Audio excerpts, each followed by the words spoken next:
No início do século XIX, especificamente no ano de 1807, no Curral del Rei, uma freguesia subordinada à comarca de Sabará, a Irmandade do Rosário dos Homens Pretos, que então tinha autorização para colocar a imagem de Nossa Senhora do Rosário em um dos altares laterais da Igreja Matriz Nossa Senhora da Boa Viagem, decide ter a sua própria igreja.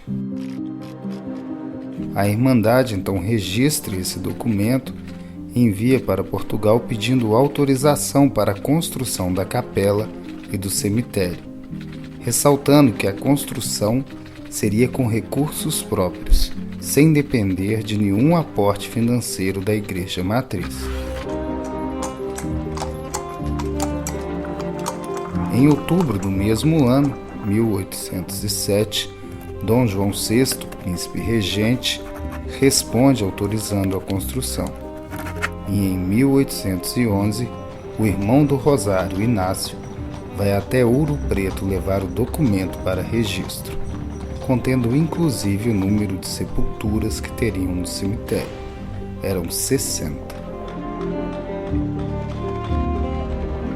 Ao passo em que os anos correm e se aproxima o início da construção da nova capital mineira, os registros vão ficando mais escassos e a história vai sendo suprimida, privando as pessoas de terem conhecimento da existência do Largo do Rosário, de sua capela, de seu cemitério e de suas almas.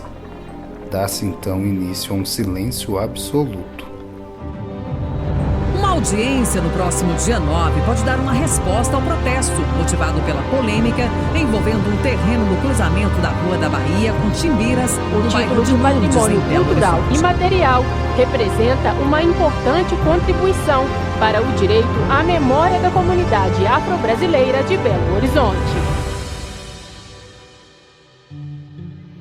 Eu vou imaginar eles ali na Igreja Matriz, com a imagenzinha de Nossa Senhora do Rosário, pedindo o padre para poder deixar eles rezar para Nossa Senhora do Rosário. Aí ele coloca num dos altares, não tem há uma descrição da Igreja Matriz, não há um altar de Nossa Senhora do Rosário lá. Então essa imagem está lá num dos altares laterais, indicando que ela não tinha essa precedência, essa importância, a igreja dedicada a Nossa Senhora da Boa Viagem, né? Então essa irmandade fala, não, chega, a gente quer ter a nossa própria igreja. E aí eles falam a expressão que virou uma expressão fundamental para aí ser a Santíssima Senhora louvada. Esse que vocês acabaram de escutar é o Padre Mauro Luiz da Silva, que é doutorando e mestre em Ciências Sociais, psicopedagogo, teólogo e filósofo pela PUC Minas. Graduado em História e Tutela do Patrimônio Cultural pela Universidade de Pádua, na Itália. Curador do Muquifo, Museu dos Quilombos e Favelas Urbanos, e coordenador do projeto de pesquisa Negricidade. E é com Padre Mauro que o silêncio é rompido. Antes de aprofundarmos, preciso contar como foi meu contato com o Padre Mauro e como conheci a história não contada do Largo do Rosário. O senhor era pároco na Santíssima Trindade. Exatamente, é. Eu estava com 18 anos e eu trabalhava numa barbearia que ficava dentro ali da galeria. O senhor cortava cabelo comigo. E a gente conversava bastante, eu aprendi muito. Essa coisa esse engajamento com as causas sociais. E eu ficava, foi uma referência para mim, acho que me orientou. E depois o senhor saiu de lá, acho que foi para... Eu saí de lá e vim para cá. Já veio para cá, para o Morro do Papagaio. Isso. Eu saí de lá em 99. E o interessante é que o dia que eu vim na aula, naquela aula inaugural, né, do Guardiões, eu também dou aula lá, e o senhor foi contando a história daqui, que falou a história do cemitério, eu fiquei encantado com a história. E uma semana depois, o Wellington, que era o do salão também, me mandou uma foto de uma entrevista do senhor. Falou, você lembra do Padre Mauro? E quando eu ouvi a história, eu falei, nossa, acho que as pessoas precisam, né, saber dessa história. Mas mais importante do que como eu conheci a história do Largo do Rosário é como o próprio Padre Mauro se deparou com esse fato. contextualizando assim, eu sou nascido em Belo Horizonte, meus pais também são nascidos aqui, isso sempre fez parte da minha história, eu sempre falo isso. O meu pai é negro e minha mãe é branca, né? E, então isso é fundamental para entender. E agora eu faço uma reflexão, olhando para o meu passado, que as histórias da minha família, né, negra não são contadas nos museus da cidade. Isso é fundamental dizer, né? Então eu estava já concluindo o mestrado, que eu fiz o meu tema de mestrado foi um próprio museu, a história do museu de construção, né, de criação do Museu dos Quilombos e Favelas Urbanos, o Muquifo. E uma das minhas entrevistadas foi a Josimeire Alves, que está até representada aqui na capela, ela está ali sentada ali na cadeira. Josimeire Alves é historiadora, faz parte do grupo de mulheres que construiu essa capela. E aí ela era uma pessoa que eu queria entrevistar para saber sobre esse museu, sobre esse lugar, essa coisa que estava sendo construída aqui. E ela concedeu essa entrevista, muito inteligente, né? Então, ela vai, no final da entrevista, não sei como que a conversa desviou, ela me perguntou sobre a Capela do Rosário. Eu falei imediatamente, sim, eu sei a Capela do Rosário ali que o pessoal chama de Capelinha Igrejinha de Santo Antônio, né? Aí ela solta, né? Bem com muita sabedoria. Não, eu estou falando da primeira. Acho que essa fala dela é que dá início a tudo, sabe? Quando ela fala da primeira, eu falei assim, não, como assim da primeira? Depois da conversa com o Padre Mauro, eu decidi ir até a região onde ficava o Largo do Rosário e conversar com as pessoas que passavam por ali. Já conhecia a história aqui do Largo do Rosário? Olha, não conheci desde quando começou a ter essas reportagens, né? Então, assim, a gente já sabia que essa esquina já era uma esquina assim, importante, até mesmo pelo esse eixo cultural da Rua da Bahia, né, que é tombado, por ser um centro cultural, esse processo todo da Rua da Bahia, desde a Praça da Estação até a Avenida do Contorno. Então a gente já sabia que era um ponto assim, de referência, por justamente essa casa é tombada, onde nós estamos. Então, assim, rumores, o que a gente já ouviu falar, que ela foi a primeira casa registrada em cartório de Belo Horizonte. Ficamos sabendo também que o América foi fundado nessa casa, o América Futebol Clube foi fundado aqui nessa casa. Também o partido PDT também foi fundado aqui. Tem um certo momento da história que aqui foi uma pensão e Tancredo Neves se hospedou aqui. Então aqui essa casa tem uma certa história. Sim. Né? Eu acho que assim, foi aquela coisa que talvez era para esconder algo que estava errado, e agora que as pessoas têm um pouco mais de liberdade para falar, elas estão lutando mais pelos direitos, talvez, né? Então talvez com esse resgate você possa trazer, às vezes, ritos, costumes que às vezes podiam ter sido passados para os dias de hoje e às vezes, né, é o caso de estar soterrado. Então assim, pode até mesmo ajudar pessoas desses que se enquadram, né, nessa mesma cultura, delas falarem, deixa eu ver de onde que eu vim, né? Deixa eu ver o que são minhas raízes, o que é a minha cultura. Após a gravação com o Padre Mauro, perguntamos se havia algum registro de pessoas que foram sepultadas no cemitério do Largo do Rosário. Ele não nos falou de registros, mas citou 3 nomes de pessoas escravizadas que viviam na Fazenda do Leitão, onde hoje é o Museu Histórico Abílio Barreto e onde está instalada a exposição Complexa Cidade. Então, decidimos visitar o museu.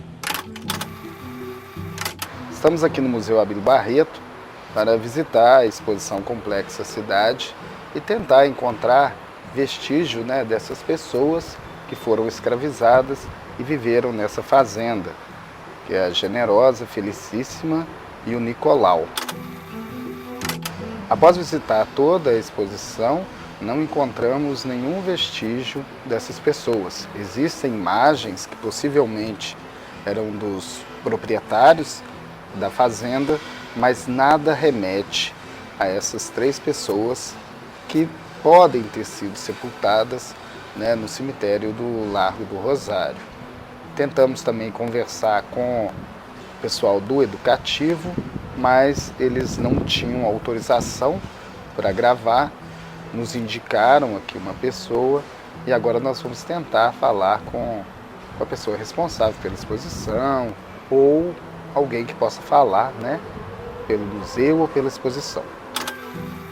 Depois da terceira tentativa eu consegui falar com o museu. Ela não pôde dar um depoimento com relação à exposição e também do Largo do Rosário, mesmo com relação ao fato das pessoas que o padre Mauro cita, que trabalharam nessa casa, né, que foram escravizados, foram propriedades dos senhores da Fazenda do Leitão, né, que é a Generosa, Felicíssima e Nicolau. Então a minha ideia é fazer essa indagação a eles, né? Por que essas pessoas não estão ali nessa exposição? Trazer algumas das perguntas que o próprio Padre Mauro faz com relação a esses 3 escravizados.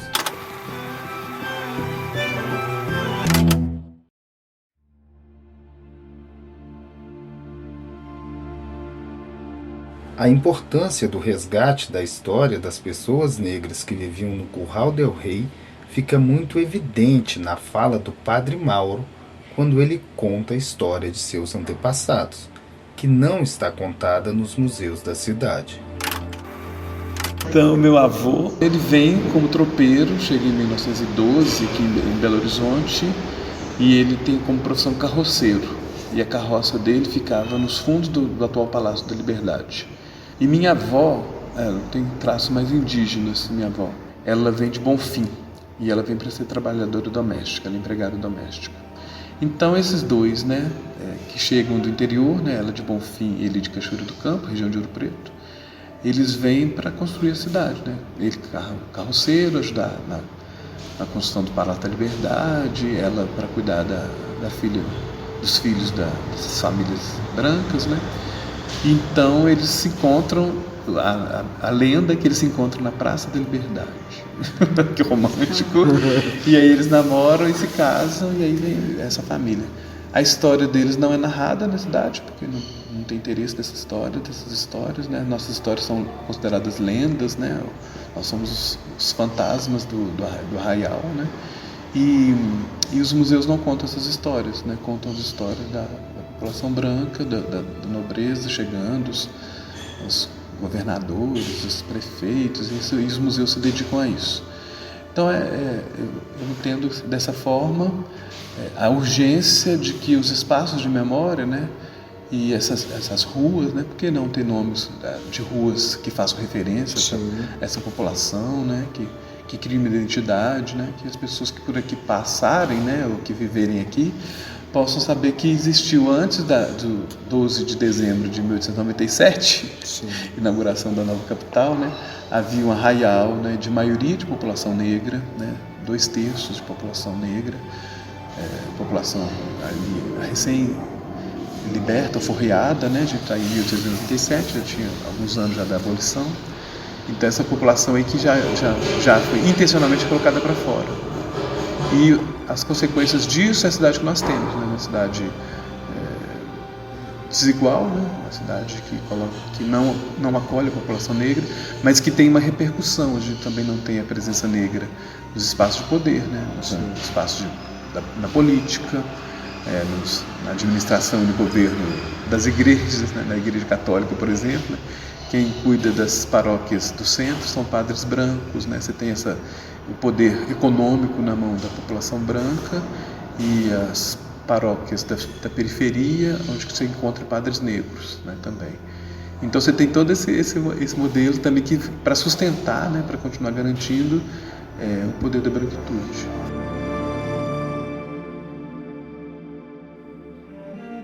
O Padre Mauro fez uma reflexão sobre a exposição Complexa Cidade que está instalada no Museu Histórico Abílio Barreto.